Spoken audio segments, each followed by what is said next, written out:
Assalamualaikum warahmatullahi wabarakatuh. Perkenalkan, nama saya Aisyah, NIM 18043053. Pada video kali ini, saya akan memberikan pembahasan mengenai materi pada buku Sistem Informasi Manajemen. Langsung saja, buku pertama yaitu buku Kelly. Pertanyaan yang pertama, discuss the various ways to pay online in B2C. Which methods would you prefer and why?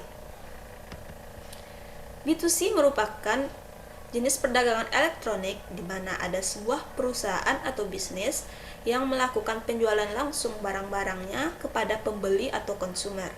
Bisnis ini dapat menjadi perpanjangan dari bisnis fisik yang merambah ke bisnis elektronik atau bisnis yang didirikan khusus untuk bisnis online. Beberapa metode yang dapat pembeli atau pelanggan gunakan untuk membayar dalam bisnis ini.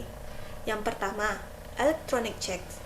Yang kedua, electronic fund transfer atau EFT. Yang ketiga, purchasing e-card.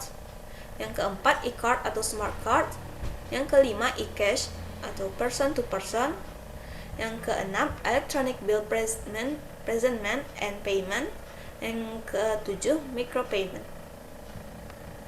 Dari beberapa metode pembayaran yang ada, metode yang saya pilih yaitu kartu kredit elektronik atau e-card.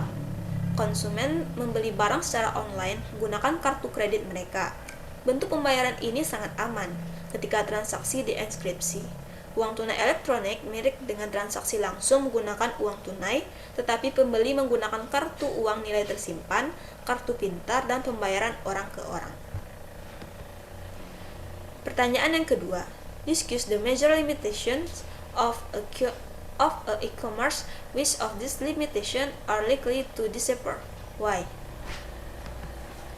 E-commerce memiliki beberapa batasan yang membatasi pertumbuhan dan penerimaannya di dunia bisnis. Berikut adalah batasan-batasan e-commerce. Yang pertama, batasan teknis. Kita lihat yaitu keandalan. Selanjutnya, standar dengan protokol komunikasi. Sulit mengintegrasikan perangkat lunak internet dan e-commerce dengan aplikasi dan database yang ada. Beberapa perangkat lunak e-commerce tidak kompatibel dengan sistem operasi lama, serta tidak memiliki bandwidth yang cukup sehingga biaya akses ke web mahal. Sedangkan batasan non-teknis terdiri dari keamanan dan privasi, biaya pengembangan e-commerce yang sangat tinggi, kurangnya pengalaman, banyaknya masalah hukum yang belum terselesaikan, peraturan pemerintah yang tidak sesuai dengan keadaan e-commerce, serta tidak ada layanan pendukung yang cukup. Contohnya pusat izin hak cipta transaksi. Seiring bertambahnya pengalaman dan peningkatan teknologi, keterbatasan teknologi dapat diatasi dengan keunggulan dari teknologi itu sendiri. Pertanyaan yang ketiga, discuss the reason for having multiple AC business model. Dunia bisnis telah menjadi global, baik itu bekerja dengan orang lain di seluruh dunia atau membeli produk dari belahan dunia lain, sehingga bisnis perlu beradaptasi dengan konsep globalisasi. Dengan model bisnis yang berbeda, maka proses pertukaran menjadi sederhana, yang menciptakan kesuksesan bagi perusahaan-perusahaan dan membuat konsumen tetap puas. Setiap bisnis itu berbeda. Menggunakan model bisnis yang berbeda adalah salah satu cara untuk mengakomodasikan semua jenis bisnis. Beberapa model telah dikembangkan oleh konsumen untuk mendapatkan harga produk yang lebih baik, seperti e-commerce. Selanjutnya dari buku yang kedua yaitu buku Balzan. Pertanyaan yang pertama, what is the difference between sustaining and descriptive technology? Perbedaan descriptive dan sustaining technology. Yang pertama, descriptive technology merupakan inovasi yang menggantikan bisnis lama. Descriptive technology ini merupakan teknologi inovatif yang membuat produk dan layanan lebih mudah diakses dan terjangkau bagi pelanggan mereka. Di sini juga mereka mengubah cara pelanggan atau bisnis yang beroperasi dengan berkinerja buruk produk yang sudah mapan di pasar arus utama. Selanjutnya, descriptive teknologi ini menciptakan proposisi nilai baru untuk sesuatu yang konsumen tidak tahu apa yang diinginkannya. Sedangkan dengan sustaining teknologi merupakan teknologi baru yang mendorong peningkatan kinerja produk. Pada sustaining teknologi juga merupakan inovasi yang terjadi secara bertahap sehingga meningkatkan kebutuhan konsumen. Mereka juga bekerja dengan pasar yang mapan dan produk serta gagasan yang sudah ada sehubungan dengan kesinambungan produk. Juga sustaining teknologi berfokus pada peningkatan kinerja produk untuk menciptakan nilai yang lebih baik bagi produk Anda. Pertanyaan yang kedua, what is the difference between e-business and e-commerce? Perbedaan antara e-commerce dan e-business. Untuk yang e-commerce sendiri, e-commerce mengacu pada aktivitas komersial online, transaksi melalui internet. Sedangkan e-business mengacu pada semua jenis kegiatan bisnis melalui internet. E-commerce adalah konsep sempit dan dianggap sebagai bagian dari e-business. Sedangkan e-business merupakan konsep yang luas dan dianggap sebagai superset dari e-commerce. E-commerce melakukan transaksi komersial, sedangkan e-business melakukan transaksi bisnis. Dalam transaksi, e-commerce ini hanya terbatas, sedangkan e-business dalam transaksi tidak terbatas. E-commerce ini termasuk kegiatan seperti jual beli produk, melakukan transaksi moneter, dan lain-lain melalui internet. Sedangkan e-business ini mencakup kegiatan seperti pengadaan bahan baku atau barang, edukasi pelanggan, kegiatan penyediaan jual beli produk, melakukan transaksi moneter, dan lain-lain melalui internet. E-commerce ini biasanya hanya membutuhkan penggunaan situs web. Sedangkan e-business ini membutuhkan penggunaan beberapa situs web, CRM, ERP yang menghubungkan berbagai proses bisnis. E-commerce lebih sesuai dalam konteks business to customer atau B2C. Sedangkan e-business lebih sesuai dalam konteks business to business atau B2B. E-commerce mencakup proses bisnis luar atau eksternal. Sedangkan e-business mencakup proses atau kegiatan bisnis internal maupun eksternal. Pertanyaan yang ketiga, what are the benefits and challenges associated with e-business? Manfaat e-business. Yang pertama itu mudah diakses. Yang kedua, peningkatan loyalitas pelanggan. Yang ketiga, peningkatan kenyamanan. Yang keempat, peningkatan jangkauan global bisnis.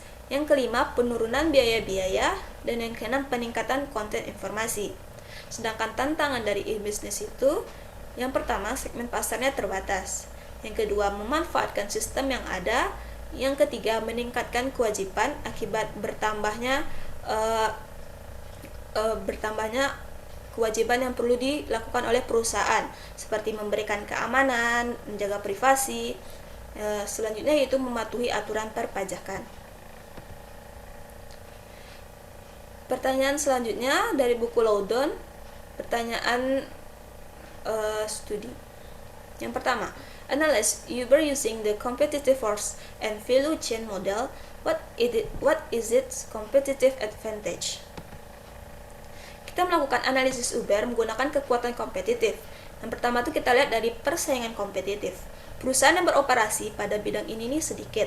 Namun bidang ini memiliki cakupan yang pasar yang sangat signifikan di wilayahnya, di mana setiap orang memberikan layanan yang sama, sehingga adanya persaingan yang sangat intens antara pemain yang berbeda. Yang kedua dari tenaga pemasok.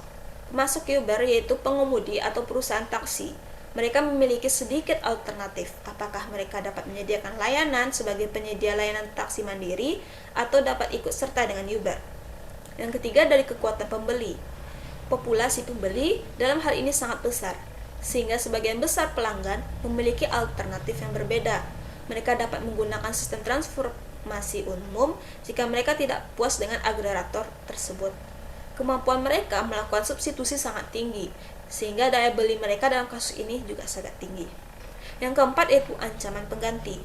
Walaupun layanan yang disediakan oleh pengganti itu berbeda walaupun sama, namun orang akan mengambil alternatif yang berbeda untuk kenyamanan dan uang mereka, sehingga pihak Uber memiliki ancaman yang signifikan terhadap model bisnis mereka. Sedangkan analisis Uber dengan rantai nilai yang pertama, logistik Uber inbound. Uber adalah salah satu perusahaan teknologi taksi terbesar di dunia. Namun Uber tidak memiliki mobil dan kendaraan lain yang digunakan untuk melayani pelanggan. Kendaraan ini dimiliki atau disewa sendiri oleh pengemudi. Sedangkan pengemudi ini sendiri bukan karyawan langsung Uber, tetapi merupakan kontraktor. Yang kedua, operasi Uber. Teknologi taksi Uber beroperasi di lebih dari 760 kota di seluruh dunia. Pengikut operasi ini terlibat dalam kerja cepat Uber, meminta tumpangan, mengendarai, serta membayar dan pergi. Yang ketiga yaitu logistik keluar Uber. Aktivitas dalam model rantai nilai Uber ini terkait dengan gudang produk dan produksinya distribusi. Yang keempat, pemasaran dan penjualan Uber. Pemasaran perusahaan Uber terutama bergantung pada media sosial dan promosi dari mulut ke mulut pemasaran. Untuk mengkomunikasikan kepada pelanggan sasaran, perusahaan memasang iklan dan promosinya di berbagai platform media sosial atau media lainnya. Dan yang kelima yaitu layanan Uber. Uber sangat berpusat pada pelanggan dan layanan pelanggan berkualitas tinggi untuk memperoleh keuntungan dalam persaingan. Tingkat layanan pelanggan yang tinggi adalah salah satu keunggulan kompetitif inti dari Uber. Pelanggan menilai pengemudi mereka berdasarkan pengalaman yang mereka miliki dari skala 1 sampai 5. Dengan catatan di mana pengemudi memiliki catatan yang rendah akan dinonaktifkan. Jadi, keunggulan kompetitif Uber adalah yang pertama, memiliki biaya lebih rendah daripada taksi. Yang kedua, memiliki diferensiasi produk. Karena Uber menyediakan platform berbasis smartphone, tidak seperti taksi yang memungkinkan masyarakat yang menginginkan layanan untuk menemukan penyedia yang dapat memenuhi kebutuhan tersebut. Hal ini sangat mengubah kenyamanan dan pengalaman pelanggan karena ini akan menjadi alternatif yang cepat, andal, dan nyaman untuk layanan taksi. Hal ini juga memperkuat keintiman pelanggan karena Uber menggunakan platform berbasis ponsel cerdas yang mengembangkan ikatan dan loyalitas yang kuat dengan pelanggan. Dan yang ketiga, Uber mengandalkan ulasan pengguna tentang pengemudi dan pengalaman berkendara untuk mengidentifikasi pengemudi yang bermasalah dan ulasan pengemudi dari pelanggan untuk mengidentifikasi penumpang yang bermasalah.